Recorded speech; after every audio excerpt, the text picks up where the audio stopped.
رمضان المبارک رحمتوں برکتوں اور مغفرت کا مہینہ ہے۔ یہ وہ مہینہ ہے جس میں اللہ تعالیٰ اپنے بندوں پر خاص کرم فرماتا ہے۔ دن بھر روزہ رکھنے والا شخص جب بھوک اور پیاس برداشت کرتا ہے تو وہ صرف کھانے پینے سے نہیں رکتا بلکہ اپنی خواہشات، غصے، بری باتوں اور گناہوں سے بھی بچنے کی کوشش کرتا ہے۔ یہی وجہ ہے کہ روزہ انسان کے دل کو نرم اور روح کو پاک کرتا ہے۔ افطار کا وقت وہ خاص لمحہ ہوتا ہے جب ایک مومن پورا دن صبر کرنے کے بعد اللہ کے حضور حاضر ہوتا ہے۔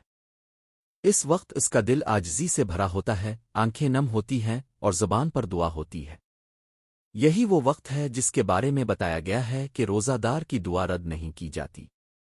اس لمحے میں بندہ اپنی کمزوری، اپنی محتاجی اور اپنے رب کی قدرت کو محسوس کرتا ہے۔ افطار کا وقت اصل میں شکر کا وقت ہے۔ دن بھر کی بھوک اور پیاس ہمیں یہ احساس دلاتی ہے کہ ہم کتنے کمزور ہیں اور اللہ کی نعمتوں کے کتنے محتاج ہیں۔ جب سامنے پانی کا گلاس اور کھجور رکھی ہوتی ہے تو دل میں شکر کے جذبات پیدا ہوتے ہیں۔ اسی کیفیت میں کی جانے والی دعا دل کی گہرائی سے نکلتی ہے۔ اللہ تعالیٰ دلوں کے حال کو جانے والا ہے۔ وہ الفاظ نہیں دیکھتا بلکہ نیت اور کیفیت کو دیکھتا ہے۔ اگر کوئی شخص سادہ الفاظ میں بھی مانگے لیکن سچے دل سے مانگے تو وہ دعا بہت قیمتی ہوتی ہے۔ اس لیے افطار کے وقت لمبی لمبی دعائیں یاد ہونا ضروری نہیں، ضروری یہ ہے کہ دل سچا ہو۔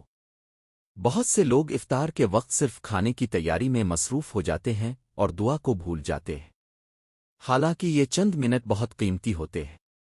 بہتر یہ ہے کہ اذان سے کچھ دیر پہلے ہاتھ اٹھا کر اللہ سے مانگا جائے، اپنے گناہوں کی معافی مانگی جائے، اپنے والدین کے لیے دعا کی جائے، اپنے اساتذہ اور دوستوں کے لیے دعا کی جائے، امت کے لیے دعا کی جائے۔ یہ وہ وقت ہے جب دل نرم ہوتا ہے اور آنکھوں میں نمی آتی ہے۔ ایسے میں کی گئی دعا سیدھی اللہ کے حضور پہنچتی ہے۔ افطار کے وقت دعا کی قبولیت کی ایک بڑی وجہ یہ بھی ہے کہ روزہ خود ایک عبادت ہے۔ جب بندہ عبادت کی حالت میں ہوتا ہے تو وہ اللہ کے قریب ہوتا ہے، اور جب بندہ اللہ کے قریب ہو تو اس کی دعا کیوں قبول نہ ہو۔ روزہ ہمیں صبر سکھاتا ہے اور صبر کرنے والوں کو اللہ پسند کرتا ہے۔ جب ایک روزہ دار سارا دن صرف اللہ کی رضا کے لیے برداشت کرتا ہے تو افطار کے وقت وہ اللہ کے سامنے مانگتا ہے۔ اس وقت اس کے دل میں غرور نہیں ہوتا بلکہ عاجزی ہوتی ہے، اور عاجزی اللہ کو پسند ہے۔ افطار کے وقت ہمیں صرف دنیا کی چیزیں نہیں مانگنی چاہیے بلکہ آخرت کی کامیابی بھی مانگنی چاہیے۔ ہم یہ دعا کریں کہ اللہ ہمیں سیدھا راستہ دکھائے، ہمارے دلوں کو صاف کرے، ہمیں اچھے اخلاق دے، ہمیں جھوٹ، غیبت اور حسد سے بچائے۔ ہم یہ بھی مانگیں کہ اللہ ہمیں رمضان کے بعد بھی نیکیوں پر قائم رکھے۔ اکثر لوگ رمضان میں تو نیک بن جاتے ہیں لیکن بعد میں دوبارہ پرانی عادتوں میں چلے جاتے ہیں۔ اس لیے افطار کے وقت یہ عہد بھی کریں کہ ہم اپنی زندگی میں تبدیلی لائیں گے۔ یہ بھی یاد رکھنا چاہیے کہ دعا صرف اپنے لیے نہیں بلکہ دوسروں کے لیے بھی کرنی چاہیے۔ جب ہم دوسروں کے لیے دعا کرتے ہیں تو اللہ ہمیں بھی نوازتا ہے۔ خاص طور پر والدین کے لیے دعا بہت اہم ہے۔ اسی طرح اگر کسی سے ناراضگی ہو تو اس کے لیے بھی بھلائی کی دعا کریں۔ دل میں کینہ رکھنے سے دعا کی تاثیر کم ہو جاتی ہے، لیکن دل صاف ہو تو دعا زیادہ اثر رکھتی ہے۔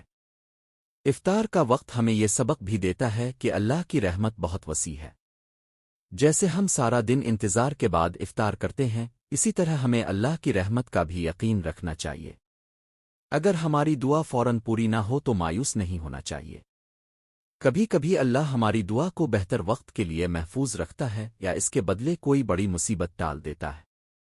اس لیے دعا کرتے وقت یقین ہونا چاہیے کہ اللہ سن رہا ہے اور بہتر فیصلہ کرے گا۔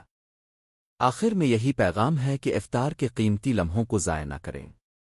موبائل باتوں اور جلدی میں کھانے کے بجائے چند منٹ خاموشی سے اللہ کے سامنے جھک جائیں۔ اپنے دل کی بات کریں، آنسو بہائیں، معافی مانگیں اور اپنی زندگی کو بدلنے کا ارادہ کریں۔ ہو سکتا ہے یہی دعا ہماری تقدیر بدل دے۔ رمضان کا مہینہ چند دنوں کا مہمان ہے، اس کے ہر لمحے کو قیمتی بنائیں اور خاص طور پر افطار کے وقت کو دعا کے لیے محفوظ کریں۔ اللہ ہمیں سچی دعا کرنے اور قبولیت پانے والوں میں شامل کرے۔